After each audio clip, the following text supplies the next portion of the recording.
Siempre amor contigo es otro octubre, porque contigo todo comenzó en octubre. Por ti yo tuve un claro día y amé recién en un octubre de apretada valla y de sangriento fruto. Y ya no habrá otro octubre que aquel en el que amé, aquel octubre. Podrán crecer las noches de otro octubre, y nostalgias pesadas o lejanas ausencias en octubre caminarán tal vez por nuestro sueño, mas solo aquel octubre en que me amaste y te rendí de amor es el que se ha de llevar eternamente octubre, aquel en que el acuerdo y el recuerdo se transforman en octubre. Tu octubre me crea y me enardece, divide y junta mis deseos entre los dos, y entre octubres ando ya hace tiempo, mas solo el tuyo se torna regocijo. Octubre es tuyo y nada más que octubre recomienza por mi sangre florida. Ese octubre que es tuyo y que ciñes entero enredadera octubre, y ya no puedo detenerme porque te hundes entera en mí, octubre, primavera, y si te sigo y mi sombra es tu divisa, sobre ella enredadera te adormeces. Oh milagro fluvial de la distancia, ese de tu octubre en fiesta, enredadera eterna, que empieza en luz de octubre, mi quimera, y termina en el alma enredadera, octubre, primavera. Octubre de morir y renacer en ansia intermina, como si nuestros corazones en uno solo por la boca fueran convertidos en cruz que redimiera por siempre a los amantes que no se aman en octubre. Bienvenidos a Radio Uruguay, bienvenidos a La Máquina de Pensar. ¿Cómo andan? Espero que anden bien. 19:05 arranca La Máquina de Pensar con esta voz tan poderosa, porque esta voz que estaba leyendo Tiempo de amar y tiempo de padecer en el amar. Es un fragmento de una poesía de Gesualdo. Hablaremos de Gesualdo porque hay una exposición que está en el Museo Figari. Ustedes saben dónde está el Museo Figari, en Juan Carlos Gómez, entre Rincón y 25 de Mayo, y que se centra en este particular maestro. Es una figura muy particular del Uruguay en la pedagogía, y se hace una exposición en un museo en torno a este pedagogo, pero la exposición es básicamente, bueno, de libros, pero también de pinturas. Así que para hablar un poco de Gesualdo, la palabra mágica, que así se llama la exposición, vamos a darle la bienvenida a Adriana Galo. ¿Cómo andás, Adriana? Hola, ¿qué tal? Buenas tardes. Muy bien. Adriana Galo es la curadora de esta exposición, Gesualdo, la palabra mágica. Hay que decir que Gesualdo o Jesús Aldo Sosa, como se llamaba, junto a su esposa María Cristina Serpa, realizaron en Colonia, en una escuela rural, Canteras de Riachuelo, entre el año 1928 y 1935, y entonces se hizo una exposición de 11 artistas contemporáneos nosotros pusimos con una reflexión similar o con una visión similar en torno a la educación. ¿Cómo surgió Adriana Galo? Es raro, digamos, esto de vincular a una figura como, me parece a mí, como Gesualdo, que es un pedagogo que no está, digamos, en primera etapa, digamos, en la primera plana, sino yo diría que está un poco olvidado. Esa es la sensación, y más cuando Uruguay bueno, hay tantas discusiones en torno a la enseñanza, la educación, ¿no? O sea, no es un nombre que se maneje nunca. ¿Por qué? Bien, en realidad la propuesta para la exposición surgió de Cecilia Vilarruí, que es parte del taller Barradas, que ellos han trabajado muchos años en torno al trabajo de Gesualdo Sosa y toda una investigación al respecto, un libro, etcétera. Perdón, pero el taller Barradas es, digamos, de pintura, ¿no? En general, ¿no? Ellos trabajan con la educación por el arte. Ah, de educación por el arte, perfecto. Trabajan con... Vinculando el arte, la pintura, pero con el arte. Con niños y luego con docentes y bueno, tienen ciertos programas que van a hacer en ese sentido. Bueno, ellos en realidad, como yo... me conocían de los trabajos míos curatoriales, me propusieron esta curaduría, y bueno, yo sí el aporte fue el vincularlo con los artistas contemporáneos, ¿no? Con la obra de artistas contemporáneos que reflexionaron también en relación a la educación en esas obras concretas, ¿no? Es que toda la obra de estos artistas sea claro. sobre la educación, sino que en esas obras concretas plantearon una reflexión Pero de todas formas te llevó por lo menos a plantearte, digamos, saber quién era Gesualdo, para digamos, mí ¿no? fue fantástico. No, es un viaje, porque... ¿no? Te hizo hacer un viaje, digo, sí, ¿no? aparte que porque digo, tenés experiencia curatorial, pero digo, no todo el mundo sabe exactamente de qué estamos hablando. Yo a Gesualdo lo conocía, digo, lo conozco brevemente, porque me han hablado de él, y he leído algunas poesías, pero no he leído, digamos, sus libros pedagógicos. Claro. No, para mí fue sí entrar en un mundo, porque además la vida de Gesualdo es muy rica en muchos aspectos, de la pedagogía, la política, toda la historia del siglo XX que lo atraviesa entonces bueno, la exposición en sí se centró en la experiencia de Canteras de Riachuelo, porque bueno, realmente no sé, como que no se puede abarcar todos los aspectos de su vida. Para mí fue impresionante porque, bueno, conocía un poco superficialmente el trabajo de él, empecé a investigar a partir de esta propuesta, y bueno, me fui encontrando con muchas cosas y correspondencia, libros. En la Biblioteca Nacional, cuando pedí para ver el archivo de Gesualdo, me preguntaron qué letra, y me trajeron carpetas y carpetas de correspondencia, manuscritos que no se han editado, o sea, el material que hay es brutal.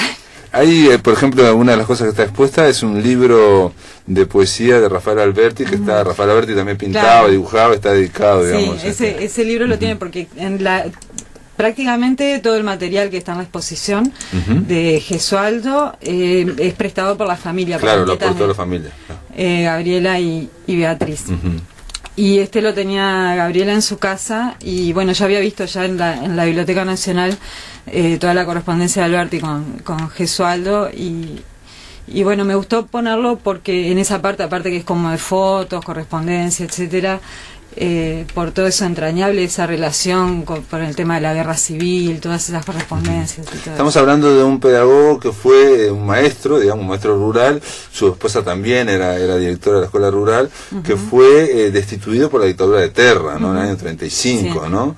Y después empezó a viajar, digamos, vinculado al Partido Comunista, viajó por toda América, e incluso me sorprendió, yo no sabía que estuvo trabajando para el gobierno de México, ¿no? Un par de años. Como director de educación, o sea, un asesor, y haciendo trabajos en escuelas rurales también allí.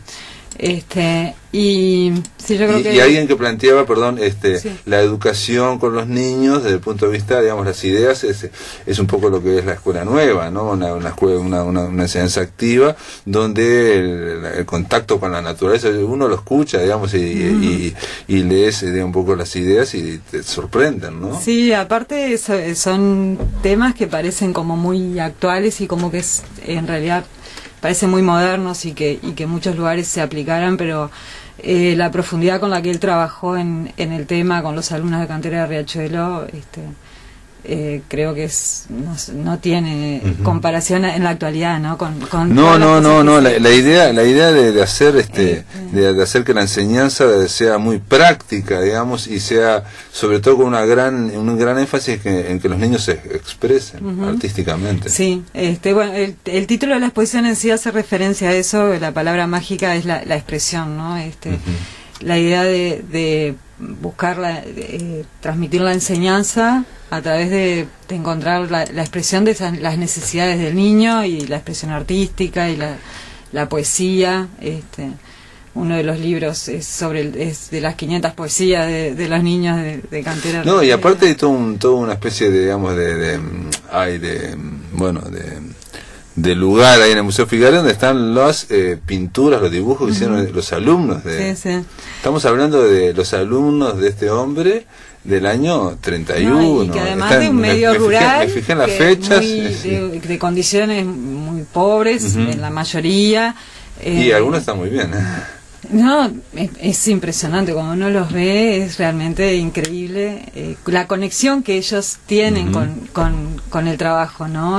Porque aparte se ve que se nota, uno ve en los dibujos que han tenido materiales de referencia de pintores y eso, pero ellos toman eso y miran su entorno y a sus compañeros, son todas cosas del entorno, ranchos, caballos, los compañeros, los carros de las minas. Y miran su entorno con otra mirada, ¿no? Que son historias que estoy seguro que en Colonia mismo se deben ignorar, estoy seguro, digamos, me atrevería a decir que no. Sí, a mí me sorprendió un poco porque ahora cuando ya se conoció un poco más que iba a estar la exposición, en realidad empecé a recibir muchos comentarios y en realidad está muy presente en mucha gente. Lo que no siento que esté presente en el ambiente. Pero hay en el ambiente de Colonia. En el ambiente en general, no digo de Colonia, sino en general. Yo no tengo, en Colonia está la escuela y sí, ellos cuando se enteraron que iba a estar la exposición se pusieron muy contentos pero no tuve mucho vínculo con ellos. La gente del taller Bardá sí estuvo allá y ha hecho toda la investigación allá. Pero en general lo que me sorprendió fue un poco eso, que en realidad es una figura que está como en muchos recuerdos, en muchas historias, en muchas lecturas, sí. Pero a la vez lo que tú decías al principio no está como en el ambiente, ¿no? Como que no es un nombre que uno lo... No, y sin embargo, aparte de sus ideas, lo que pasa es que también estuvo muy vinculado quizás al Partido Comunista, vi hay un libro de Lenin que se le dedica al hijo, en el 71, ¿no? No sé, digo, uno piensa eso, pero digo, en realidad, la verdad que no sé por qué no hay vínculos, digamos, con la pedagogía actual, digamos, ¿no? O a uno le da la idea, ¿no? Sí, claro. Digamos, ¿no? O sea, de no estar en el, digamos, manejado. Y parte de estas ideas, digo, el tema de la educación activa, el tema de que los niños se expresen por el arte, el tema de que vayan a la naturaleza, el tema de que no era estén solo afuera, eso de decir la expresión por el arte, era la investigación, la observación de todo su entorno, claro. Con una mirada, ir a las fábricas, exacto, conocer cómo trabaja la gente en las fábricas, cómo trabajan. Ellos mismos elaboraban, o sea, tenían como todo el procedimiento para elaborar una alpargata, cómo se hacía la leche, cómo los cuadernos que los cosían ellos, tenían todo un tema, en un medio rural muy pobre, con muchos niños que eran hijos de inmigrantes, porque la que se estableció allí primero fue María Cristina, que era la directora de la escuela, luego vino Gesualdo, y ella como que ya tenía la base social, el vínculo social con la comunidad, y bueno, ella cuenta también de eso, de niños que hijos de extranjeros que venían, yo que sé, polaco y eso, que de repente no sabían ni hablar el idioma y pasaban momentos muy feos, y en medio de toda esa realidad social se hace esta experiencia que cuando uno lo ve es increíble, ¿no? Ver cómo trabajaban, con qué entusiasmo, con qué dedicación, con qué búsqueda, ¿no? de respuestas, Hay un libro que se llama Vida de un maestro, eso sí me acuerdo porque es el libro más famoso que tiene Gesualdo, y aquí en el catálogo, digamos, en la presentación de la exposición que está en el Museo Figari, se habla de las vivencias que recoge en ese libro, que fueron la piedra fundamental de su obra pedagógica posterior, y bueno, y elabora lo que estamos diciendo, ¿no? Una teoría de la educación a través de la expresión artística, de la creatividad y de la investigación, y vos pusiste como curadora, ¿no? Estos mismos conceptos son los que trabajan estos artistas. Los artistas son, entre otros, Elian Stolarski, yo la conozco como Elian. Elian Stolarski, bueno, Liliana Porter, el Tole Invernizzi, Manuel Espínola Gómez, ¿no? O sea, entre otros nombres, son 11 nombres, ¿no? Sí. ¿Cómo fue la selección? Bueno, fue un poco... caprichoso. Obvio, sí, tiene que ver con no, fue en realidad lo que es un curador es eso, es ordenar, ¿no? Pensando en la obra, claro. y recordando determinadas obras y diciendo, esta obra tiene que estar porque se agarra con este tema, ¿no? En relación a Invernizzi había un doble vínculo que era la amistad con su hijo, toda también la relación política, y la obra de Invernizzi, que a mí me parecía que no podía faltar. Bueno, ahí hay un cuadro muy fuerte de Invernizzi, que es en torno al Cacho, ¿no? Aquel de famoso delincuente infanto-juvenil de su momento. Pero aparte, digo, no solamente hay pinturas, pero hay de otras, ¿no? Sí. Bueno, el cuadro de Espínola en realidad que aparte está en la sala misma de Gesualdo, porque la exposición, viste que está dividida como los artistas en los costados y Gesualdo en el centro, porque bueno, la exposición en sí, el centro era la obra de Gesualdo, ¿no? Pero la Spínola quedó ahí porque es un retrato de Gesualdo en sí. Claro, Entonces, claro. bueno, yo lo vimos en unas imágenes de la época y vimos el retrato y lo pedimos prestado. Ahí eso sabía, sí. Después hay una obra de Kamnitzer, Ryan McCann, Ricardo Lanzarini, Liliana Porter, de esta Meirana. Hay Ana Tiscornia, que están las reglas, hay dos reglas, me llamó mucho la atención. Sí, de Ana está la bandera de Uruguay, esa reconstruida por retazos, que si no me equivoco es de una exposición que ella estuvo en el Cabildo en el 96, 97. Donde ella tenía esa mirada del exterior de reconstruir todos los símbolos nacionales desde afuera, ¿no?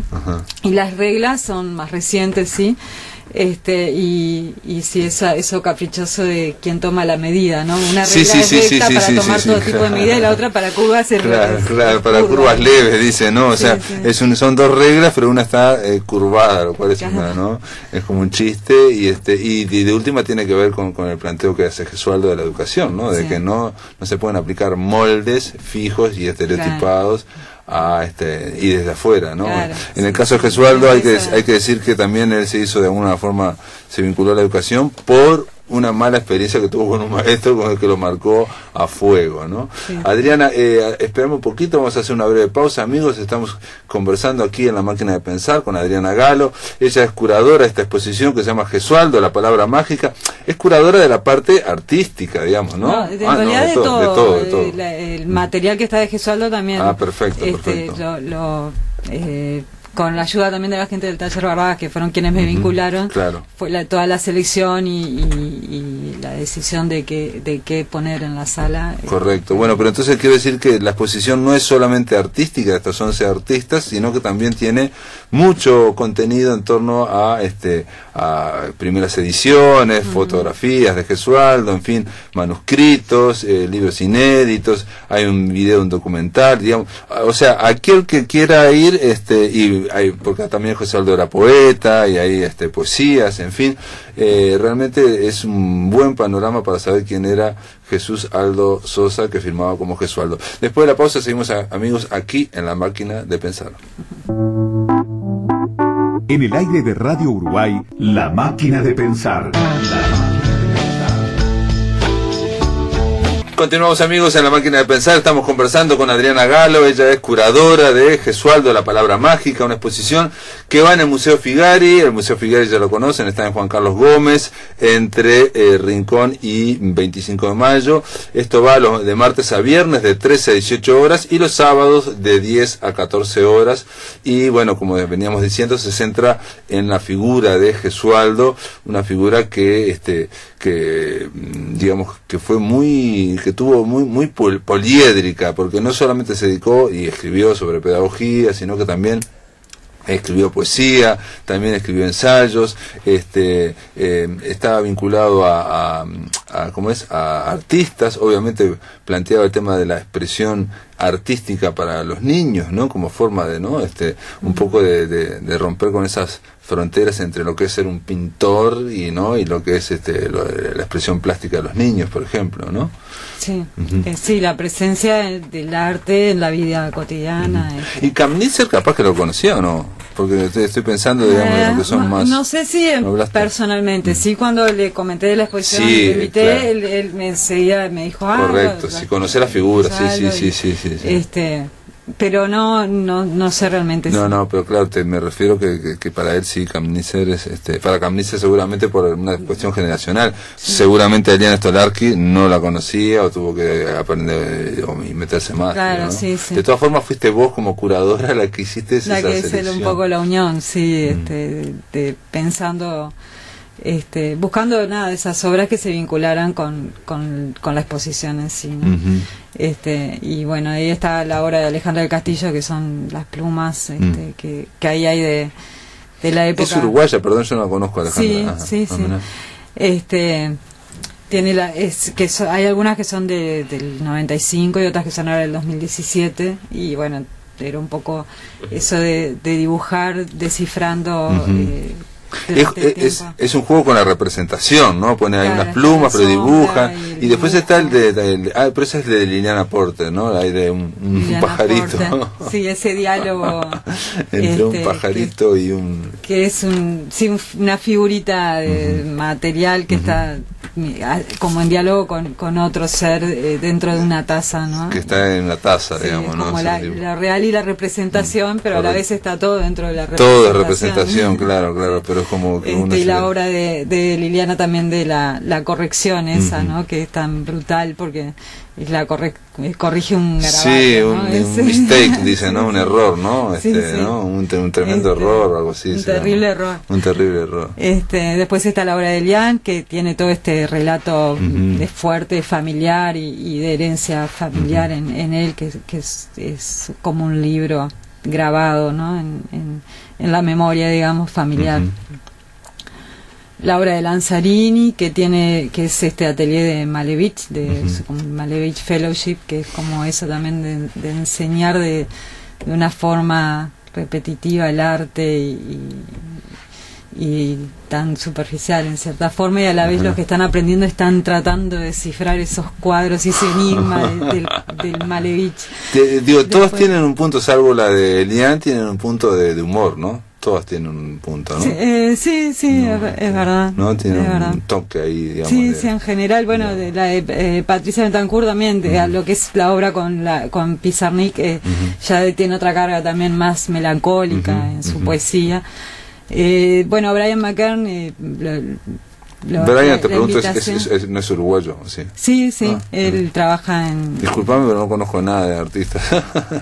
No, él trabaja en Net Art y bueno, especialmente la invitación es la nube esa que hace esos relámpagos, que tiene abajo una plaqueta de que tiene que ver con el ciclón la secuencia ahí está de él trabaja con el temporal de Santa Rosa, sí, y entonces ahí se reproduce la secuencia de los relámpagos y bueno, él tiene toda esa parte más tecnológica que implica como un desafío y un tema de códigos que no se pueden descifrar mucho, que la educación no sabe mucho cómo meterlos. Y siempre un poco de la representación, ¿no? Y el signo y la representación. A la vez eso de la tecnología tratando de leer la naturaleza, ¿no? Correcto. Es como así algo insólito. Después ahora, todo eso lo fuiste vinculando vos también, ¿no? O sea, sí, es como ahí, digamos, es un guión que uno arma, digamos, con el interés. Pero quiero decirte que, por ejemplo, no es lo mismo hacer la curaduría me imagino yo, lo que sea una antología o lo que fuera, o como se llama, una retrospectiva de toda la Invernici, claro, que hacer esto de artístico en torno a Gesualdo. Claro, no.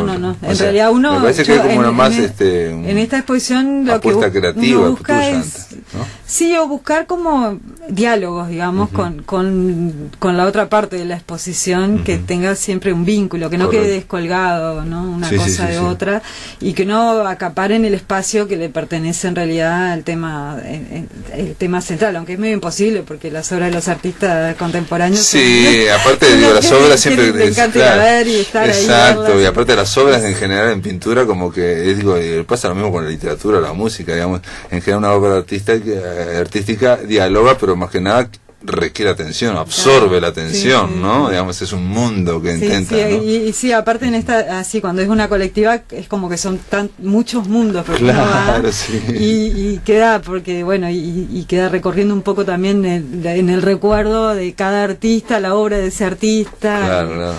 Bueno, pero eso es parte digamos, de lo lindo de ir a ver algo así tan variado, porque obviamente cada uno se va a recordar, hace su camino. Exacto.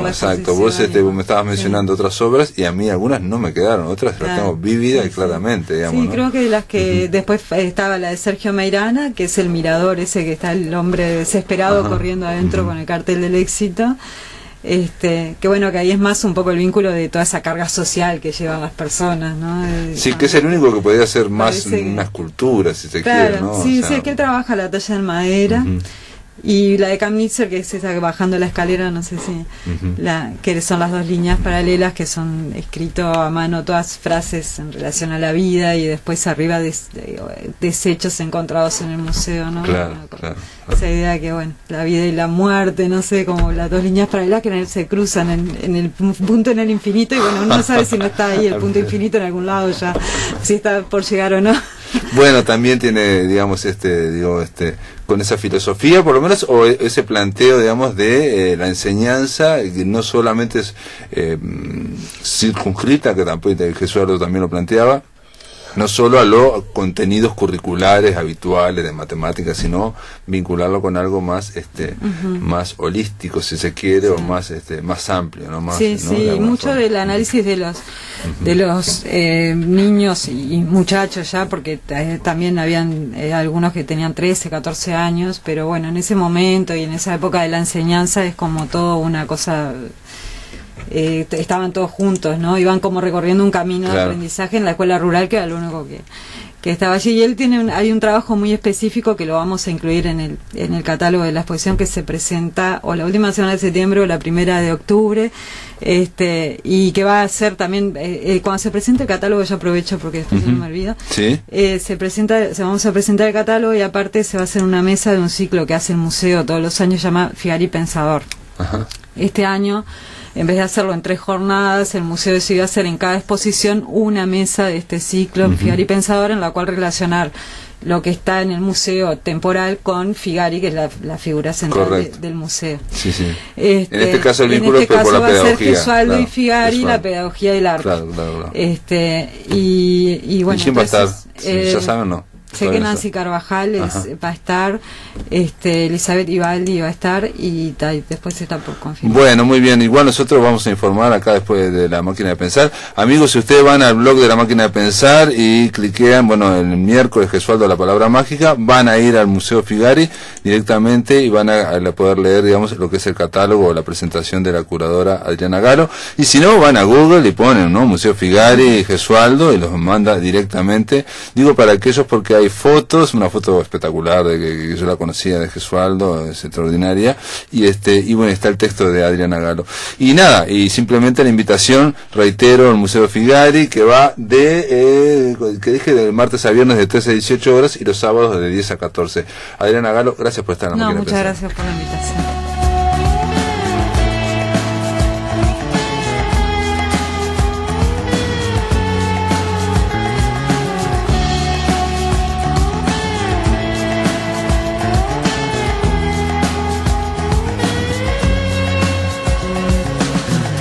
Bailarina de las zapatillas rojas, te embruja con su danza, te deja bobo, de ser Caperucita, si se le antoja, sería la que se comería al lobo. La bailarina es de una belleza tal que no cautiva solo a los humanos, animales, plantas y aeroplanos bailan al ritmo de esa fama fatal.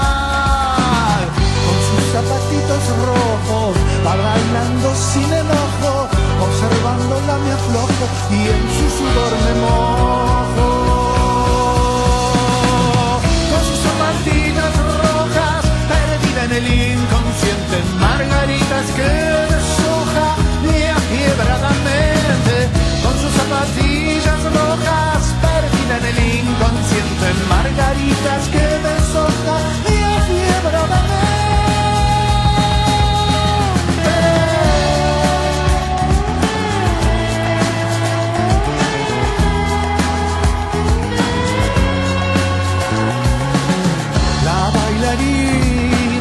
Del cuento de Anderson da tantos giros que no sabe ya cuántos son, y por ahí dicen que las piernas le cortaron, pero yo sé que todavía sigue bailando. La bailarina es de una belleza brutal, con sus zapatos colores escarlata, encantadora de serpientes. al ritmo de esta fama fatal.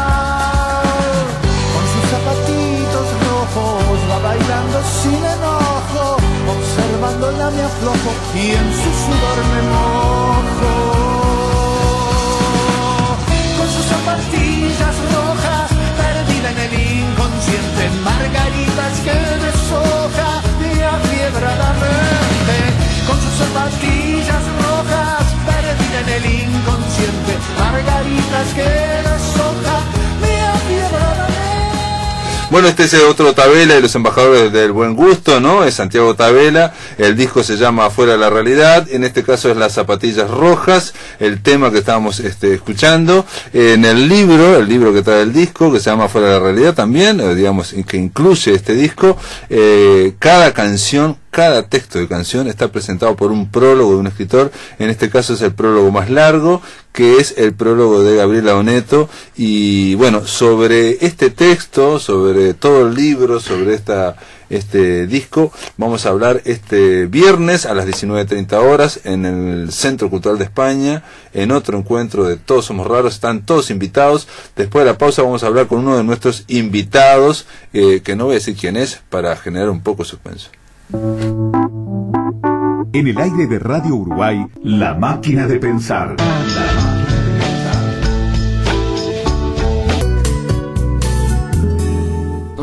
Amigos, continuamos en La Máquina de Pensar en el tercer bloque. Vamos a darle la bienvenida al escritor Josqui, José Luis Gadea. ¿Cómo andás, Josqui? ¿Andas bien? Muy bien, buenas noches.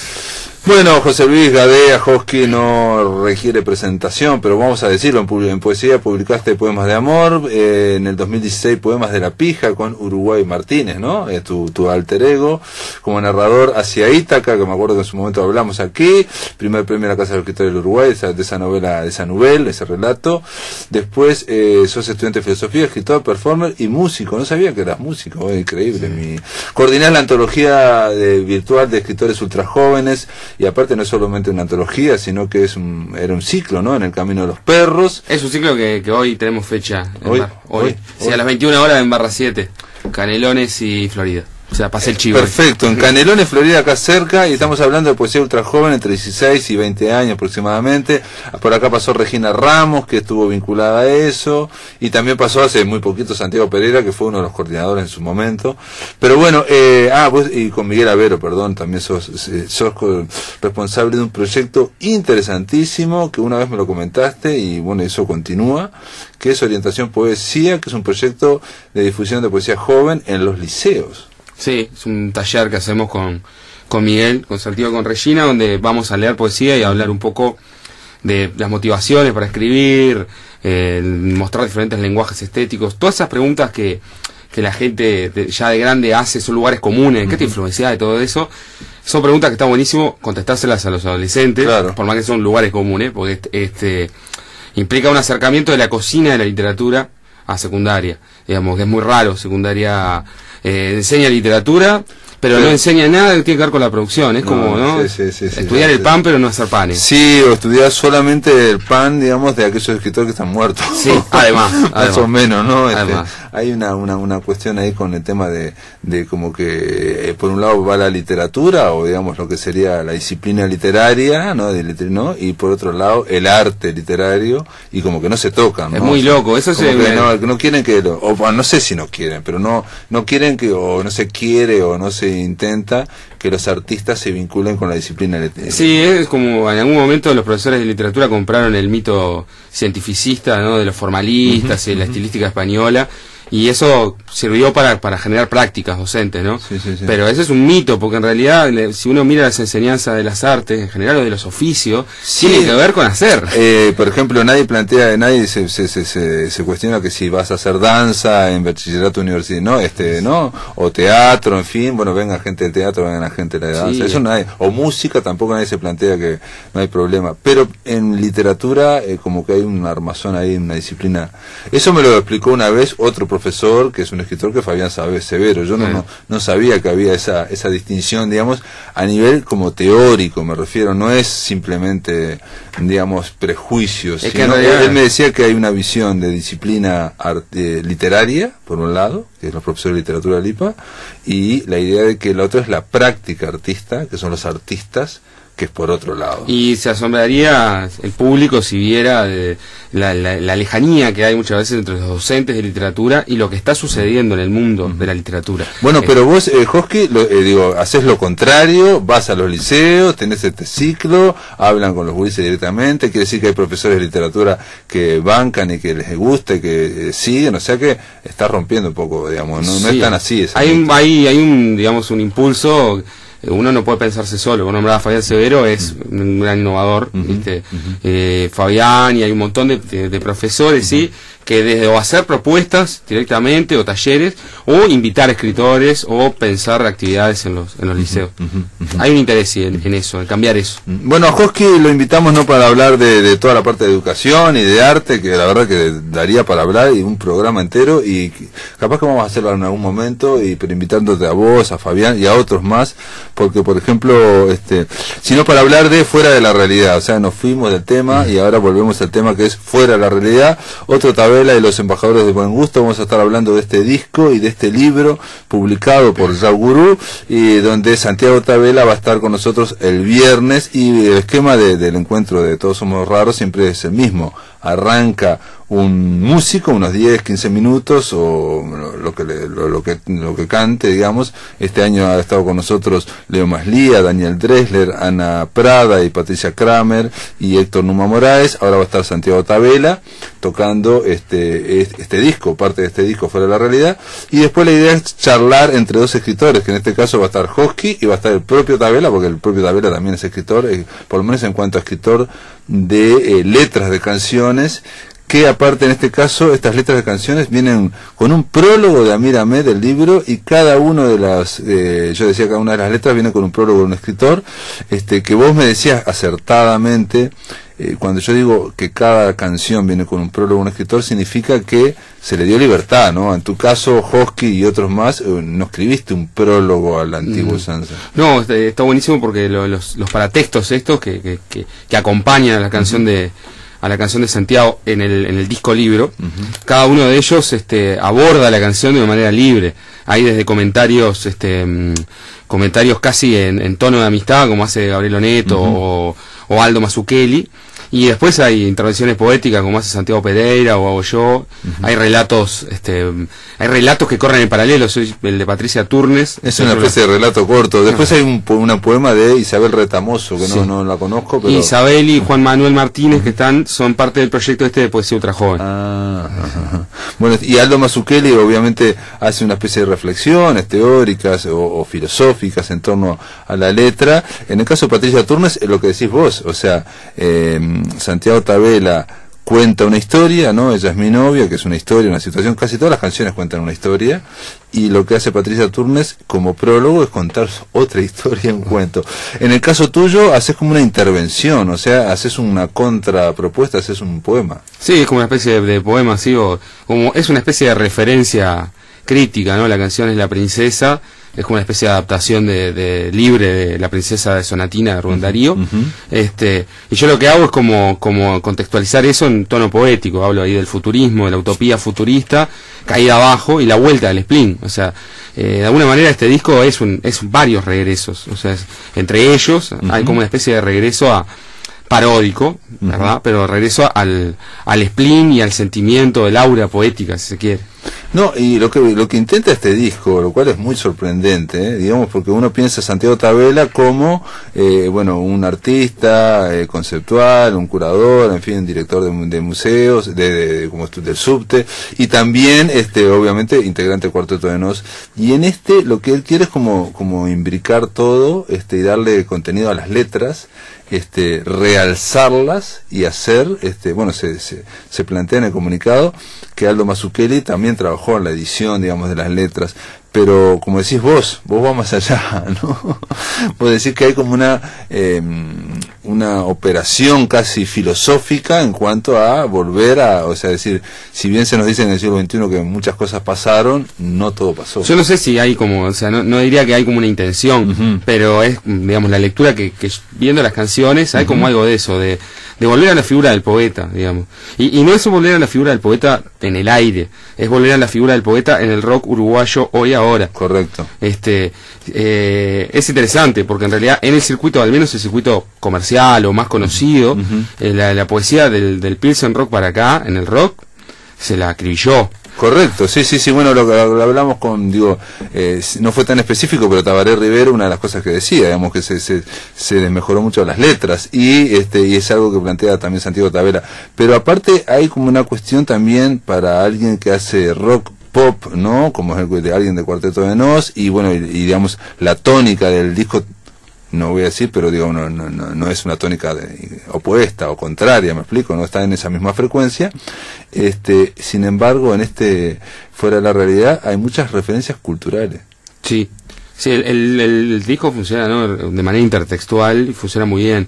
Hay como una referencia a mitos, las sirenas, Satanás, que Rubén Darío, poeta, Rubén Darío, o sea, bueno, hay intertextualidades directas. El de Rubén Darío se modifica o se trabaja, digamos, se samplea sobre la princesa está triste que tendrá la princesa, sí, ¿no?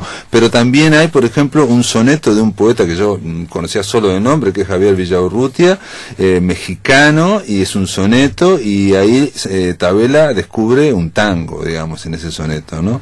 O sea, hay muchos juegos.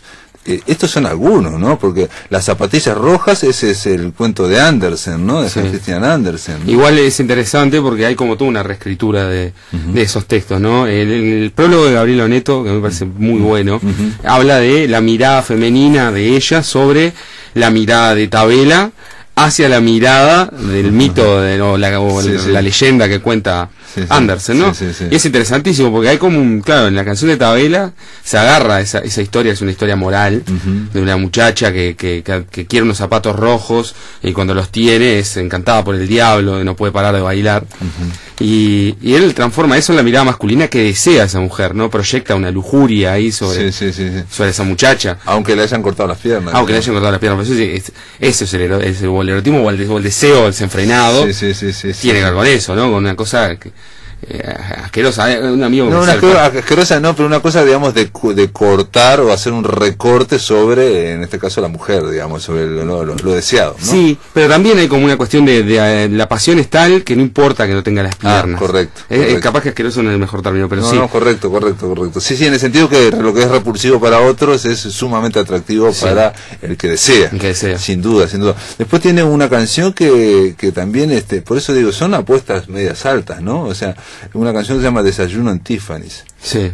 Y fragmento de Truman Capote. Truman Capote, sí. O sea, está jugando con Truman Capote. Sí, también con Colette en Un amor cualquiera. Con Colette, que yo la verdad que me la debo. Sí, somos dos. No, sé que es una gran escritora francesa del siglo XX, todos lo sabemos. Pero no he leído que escandalizó toda esa historia, pero no, a Colette no la leí, digamos. Y sin embargo, aquí está sampleando, digamos, de alguna forma, o está, ¿no?, jugando con las letras, Santiago Tabela. Sí, eso está bueno. Es como un recorrido por diferentes como autores o momentos culturales. Y va hilvanando en el disco como un disco, digamos. Eso también es como para mí importante destacar. Hay un armado de un disco. Eso es muchas veces cuando se arma un disco son canciones metidas ahí, digamos. No hay, a mí me gusta entrarle a un libro, a un disco, un libro de cuentos, por ejemplo, a un disco, y saber que hay una unidad, que algo se me está armando con esa totalidad. Por más que esa unidad sea muy antagónica, yo qué sé, pero hay una unidad. Este disco hay una unidad interesante.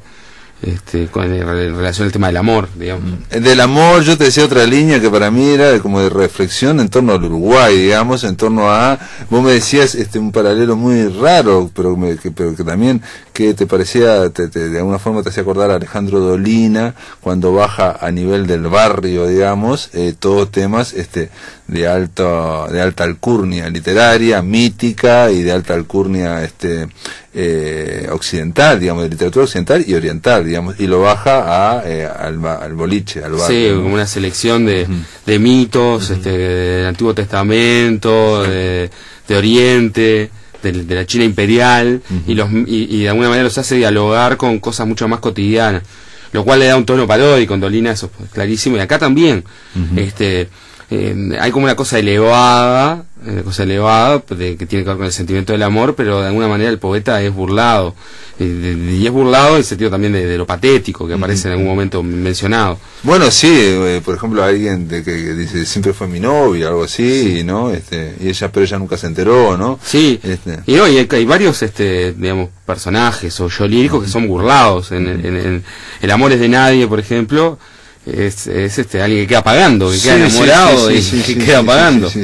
Que Ignacio Alcuri también hace una reflexión, ¿no? En torno Ignacio Alcuri es en torno al modo y una cosa que dice Amir Ahmed en la presentación, digamos, de este libro, dice que Tabela, ¿no? Santiago Tabela se permite cantar mucha cosa, y entonces le va dando se permite y se recurre a imaginarios diversos y saquea, ¿no? En el sentido que roba, saquea, ¿no? Iconografías literarias, musicaliza textos de autores consagrados, como Truman Capote, por ejemplo, o el soneto que yo mencioné de Javier Villaurrutia, haciéndonos recordar que todo sigue ahí para ser cantado. Sí. Está bueno, ¿no? O sea, esa idea un poco aplicada al pop de Borges, ¿no? O sea, ¿por qué me tengo que limitar a determinados lugares de la cultura? Todo, yo puedo usar todo, decía Borges, para escribir, y en este caso Tabela está diciendo algo parecido para hacer pop rock. Sí, en una época además donde hay como una especie de paranoia con el tema de los derechos de autor, que a veces confunden la lógica comercial con la lógica del arte.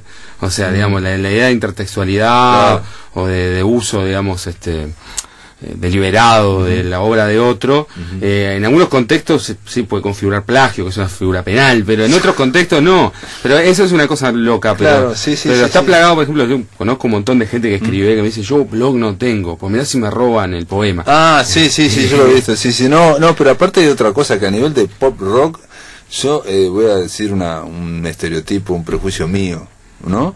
Pero me da la impresión que no hay muchas lecturas, o sea, no hay gente que lea demasiado, ¿me explico? O sea, no hay gente que tenga lecturas atrás, y en este caso Tabela no es que quiera exhibir sus lecturas, sino que se permite decir, en este sentido, como Borges tampoco quería exhibirse, o creo que yo no, sino que se permite decir toda la cultura, digamos, puede ser usada. Voy a decir algo polémico, pero yo creo que después del 2002, la movida, digamos, poética en relación a la música pasó de estar en un circuito comercial muy acotado que tiene el rock uruguayo, a estar en ciertas movidas Sanders. O sea, hay como bandas particulares. Pasó con Tres Pecados en su momento, por ejemplo, que logran hacer desde un lugar fuera del digamos, del circuito comercial, hacer lo que quieren desde una libertad.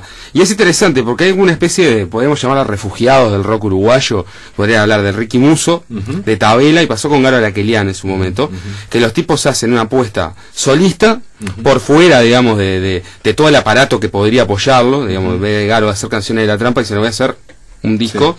Y es interesante porque hay como una apuesta como por escaparle, digamos, esa lógica que tuvo, que está teniendo el rock uruguayo más comercial. Sí, un poco más industrial, digamos, ¿no? Bueno, en el caso de Tabaré Rivero, si logras ver el documental, que te lo recomiendo, lo recomendamos aquí, que viene con el libro, en un momento el manager dice, estuvimos 15 o 20 años, digamos, sembrando, y cuando vino el momento de cosechar, que es con el auge de la industria del rock, Tabaré Rivero se puso a cantar acústico y milongón, dice, no pudimos cosechar nada, dice.